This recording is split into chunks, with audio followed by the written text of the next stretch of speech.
Do you know how your central nervous system, trauma, anxiety, stress, and triggers are all connected?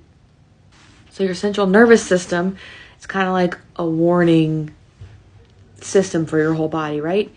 When you become anxious, when you become stressed out, when you have trigger from like a past trauma and it's affecting you, what happens to your body physically?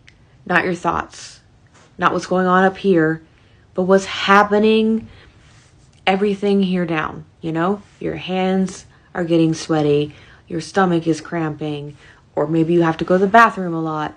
A lot of people talk about like their legs aching, like they want to run, or they're tapping their foot, or they're shaking their leg or something. All of these things, really, they just are your body's way of protecting you. Back in caveman times, if there was a saber-toothed tiger and it crossed in front of your path, you did not have time to think about what to do. You had to get out of there. You had to run.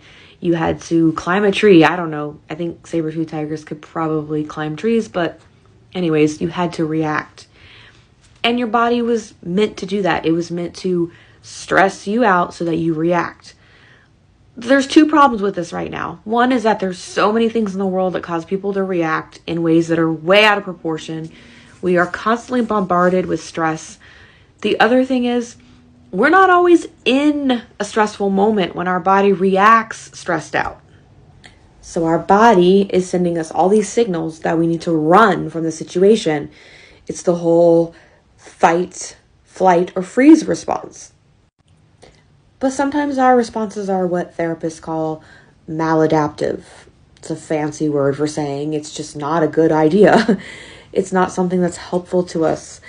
And we want our responses to be helpful to us in order to respond in healthier ways that are more beneficial to us, that are not coming from a place of trauma. We have to learn how to calm our body down. When our central nervous system is activated and we're feeling stressed out, physically we're feeling all these triggers, another problem to this is that your prefrontal cortex completely shuts down, or, mostly shuts down. And this is the area where we have logic, we have impulse control, we have emotional control. All of this shuts down when all of this is activated. And that's a big problem. So you're freaking out, you're not thinking clearly, you're going to make a dumb decision.